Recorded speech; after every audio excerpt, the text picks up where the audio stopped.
Bismillahirrahmanirrahim. Assalamualaikum warahmatullahi wabarakatuh. Selamat pagi anak-anakku sekalian.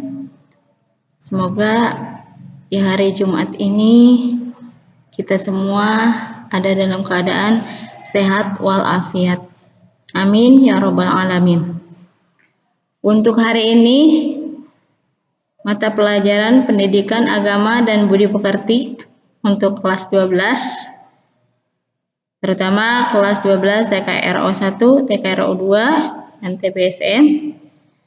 Materi pekan ini kita akan melanjutkan materi di pekan yang lalu, masih berkaitan tentang Quran Surat Ali Imran ayat 190 sampai 191. Untuk materi kita kali ini yaitu tentang kajian tajwid Quran Surat Ali Imran ayat 190 sampai 191. Di sini hukum tajwidnya ada 4 macam hukum tajwid. Yang pertama yaitu alif lam syamsiah. Nah, di mana contoh daripada alif syamsiah adalah as-samawati. Jika alif lam bertemu dengan huruf sin, tandanya biasanya ada tasydid. Maka alif lam tersebut tidak dibaca jelas alnya, tetapi alnya seperti tidak ada dan langsung ke huruf yang selanjutnya yaitu sin. Di sini contohnya ya, as-samawati. Tidak al-samawati tetapi langsung ke huruf sin. As-samawati. Itu namanya alif lam syamsiah. Seolah-olah kita seperti syamsiah itu artinya adalah matahari. Maka seolah-olah kita melihat matahari dan matahari tersebut tidak bisa kita lihat secara jelas karena silau. Maka alif lam syamsiah pun tidak dibaca alif lamnya secara jelas. Kemudian yang kedua adalah alif lam komariah. Ya, bahwa alif lam komariah di sini komar itu adalah artinya bulan. Maka ketika kita melihat bulan, kita akan melihat secara jelas bentuk fisik dari bulan tersebut, cahayanya. Maka pelafalan dari alif lam komariah, ya di sini contohnya wal ardi. Wal ardi alif lamnya alnya wal ar. Alif lamnya dibaca secara jelas. Jika alif lam bertemu salah satunya dengan huruf hamzah wal ardi, maka dibaca alif lamnya secara jelas. Itulah hukum bacaan alif lam komariah. Kemudian yang selanjutnya ada mad dhabi'i. Mad dhabi'i ini hurufnya ada 3. Alif, ya, dan waw. Nah, di sini kebetulan contohnya yadhkuruna, yang di garis bawahi adalah ru. Yadhkuruna. Maka ru di sini dibaca 2 harokat. Panjangnya, mad itu kan panjang. Nah, 2 harokat. Cirinya salah satunya adalah waw. Jika waw tersebut sebelumnya ada harokat dhammah. Ya, yadhkuruna. Yang lainnya ada alif ataupun iya. Kalau alif sebelumnya harokahnya harus fathah. Kalau iya mati sebelumnya harokatnya adalah kasroh. Nah, kebetulan di sini adalah waw mati yang sebelumnya atau didahului oleh harokat dhammah. Kemudian terakhir di sini hukum bacaannya adalah idgham bi gunnah. Idgham itu memasukkan bi gunnah dengan dengung. Jadi hurufnya ada 4. Ya, nun, mim, waw. Nah, maka caranya di sini dimasukkan sembari ada dengung. Contohnya di sini qiyaman wa qu'udan. Qiyaman tanwin, jika tanwin atau nun sukun bertemu dengan salah satu huruf idgham bi gunnah, di sini waw, maka bacanya dimasukkan serta disertai dengan dengung. Qiyaman wa qu'udan. Itulah hukum bacaan idgham bi gunnah ya. Jadi keempat hukum bacaan tadi harus kalian pahami ya. Alif lam samsiyah, alif lam qamariyah, mad dhammi dan idgham bi gunnah. Kemudian selanjutnya isi dan kandungan ayat dari Quran surat Ali Imran ayat 190 91. 191, maaf. Ya. Jadi di sini materi yang telah kita pelajari minggu yang lalu, Quran surat Ali Imran ini, isi dan kandungan ayatnya diantaranya adalah yang pertama, bahwa adanya alam semesta ini merupakan tanda kebesaran Allah Subhanahu wa Ta'ala yang harus dijadikan media berpikir oleh umat Islam. Artinya, Allah menciptakan alam semesta, contoh, ada gunung, ada bumi, laut, dan sebagainya, langit, ya, dan beserta yang ada di dalamnya, itu salah satu daripada tanda kebesaran Allah. Nah, itu harus dijadikan sebagai media, sarana oleh kita umat Islam untuk berpikir, ya, terus berpikir secara kritis, bagaimana Allah menciptakan, apa manfaatnya untuk manusia. Ya. Selanjutnya, isi kandungan ayat yang kedua yaitu pergantian siang dan malam merupakan salah satu tanda kebesaran Allah Subhanahu wa Ta'ala. Di sini Allah telah menciptakan berpasang-pasangan, ya, siang dan malam, wanita dan laki-laki, dan sebagainya. Dan pergantian siang dan malam ini pun adalah salah satu tanda kebesaran Allah. Tidak akan tertukar, ya. Kemudian rotasinya, perputarannya juga sesuai. Ya, berapa jam siang, berapa jam malam, di belahan dunia mana yang siang, di belahan dunia mana yang malam. Itu adalah salah satu tanda kebesaran Allah yang tidak mungkin manusia bisa melakukannya. Hanya Allah saja yang mampu melakukan hal tersebut. Selanjutnya, isi dan kandungan yang ketiga adalah semua tanda kebesaran Allah tersebut yang tadi di atas hanya dapat dipahami oleh orang yang berakal sehat atau disebut dengan ulil albab. Jadi ulil albab ini akan mampu memahami semua tanda kebesaran Allah. Siapa itu ulil albab? Ulil albab adalah hamba Allah yang selalu mengingat Allah dengan akal pikirannya.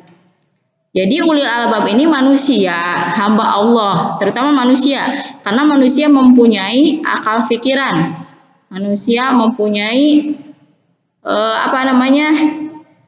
pikiran yang kuat untuk mampu memikirkan apa yang ada di bumi ini, apa yang diciptakan oleh Allah dengan akal sehatnya. Maka di sini seluruhnya benda-benda atau hal-hal yang diciptakan oleh Allah oleh ulil albab ini dijadikan sebagai sarana untuk mengingat Allah dengan akal sehatnya, di mana semua atau dalam keadaan apapun, dimanapun dan kapanpun, ulil albab ini akan selalu mengingat Allah. Nah, kemudian isi dan kandungan ayat yang selanjutnya, bahwa semua ciptaan Allah memiliki manfaat dan tidak ada satu makhluk pun yang diciptakan secara sia-sia. Ya. Rabbana ma khalaqta hadza batila. Bahwa Allah menciptakan semua itu tidak akan pernah ada yang sia-sia. Dari makhluk sekecil apapun sampai makhluk sebesar apapun, ya, semuanya memiliki manfaat. Contoh, Ya dari semut, nyamuk bahkan ya. Walaupun di satu sisi mereka mempunyai efek yang memadaratkan, tapi di sisi lain mereka juga atau makhluk tersebut juga memiliki manfaat untuk manusia. Itu ya. Jadi tidak ada sesuatu hal yang sia-sia. Kemudian selanjutnya yang terakhir, bahwa ulil albab melakukan pemikiran secara kritis, objektif dan seimbang. Bahwa manusia yang punya akal pikiran yang sehat, yang selalu memikirkan Allah beserta ciptaannya, itu akan selalu berpikiran kritis, objektif dan seimbang. Selanjutnya, sikap dan perilaku apa saja yang mencerminkan pengamalan daripada ayat Quran Surat Al-Imran 190 sampai 191 ini. Perilaku kita yang sesuai dengan ayat ini, contoh diantaranya berusaha memahami Al-Quran dan hadis dengan baik dan benar secara kritis dan objektif dalam menghadapi problematika. Artinya, ketika kita mengalami segala macam problematika dalam kehidupan ini, kita berusaha menyikapinya dengan bersumber daripada pedoman kita, yaitu Al-Quran dan hadis. Bagaimana seharusnya kita bertindak, bagaimana kita seharusnya menghadapi hal tersebut, apa solusinya, apa jalan terbaiknya. Ya, dalam Al-Quran dan hadis sudah disampaikan oleh Allah. Kemudian selanjutnya, sikap dan perilaku yang selanjutnya adalah berusaha bersikap kritis dalam memahami semua fenomena alam sehingga mampu menemukan manfaat, faidah dan maslahat. Artinya, fenomena alam yang kita alami ya dalam kehidupan ini, kita harus terus berpikir kritis bagaimana mempelajari fenomena-fenomena tersebut sehingga ada faedah atau maslahat dalam kehidupan kita di dunia ini. Kemudian selanjutnya adalah sikap semakin cerdas seseorang seharusnya semakin mendekatkan dirinya kepada Allah Subhanahu wa taala. Semakin orang itu memahami akan dirinya, maka dia akan memahami dan dekat terhadap Allah Subhanahu wa taala. Man arafa nafsah faqad arafa rabbah. Siapa yang memahami dirinya, siapa yang memahami lingkungannya, maka dia akan memahami juga tentang Robnya. Jadi semakin orang cerdas, maka semakin harusnya ya semakin mendekatkan diri kepada Allah. Ya, itu saja materi kita kali ini berkaitan dengan kajian tajwidnya tadi, kemudian isi dan kandungan ayat dari Ali Imran 190 dan 191 ini, serta sikap apa saja yang mencerminkan dari Quran Surat Ali Imran 190 sampai 191 ini. Nah, di akhir dari materi kita kali ini, ada tugas yang diberikan oleh Ibu, ya, selaku guru mata pelajaran, yaitu tugasnya dari paparan di atas tadi tentang kajian hukum tajwid, ada 4 hukum tajwidnya ya, 4 macam, yaitu tadi alif lam syamsiyah, alif lam qamariyah, mad tabi'i dan idgham biguna. Maka kalian tuliskan contoh lain dari hukum tajwid ini yang ada dalam Al-Qur'an. Banyak sekali dalam Al-Qur'an. Ya, contoh dari alif lam syamsiyah, alif lam qamariyah, mad tabi'i dan idgham biguna. Nah, kalian nanti masing-masing minimal 1 contoh dari alif lam syamsiyah, ya, 1 contoh dari alif lam qamariyah, mad tabi'i dan idgham biguna. Cari dalam Al-Qur'an banyak, semakin banyak maka semakin paham dan semakin bagus pula nilainya.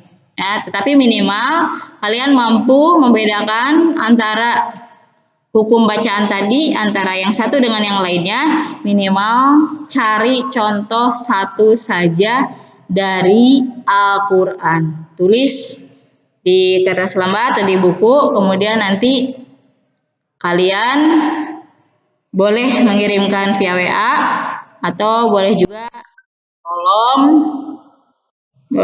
di sini ya, di kolom apa namanya komentar ya. Itu saja mungkin anak-anakku untuk materi kita kali ini. Semoga kalian bisa memahaminya dan bisa melaksanakan tugasnya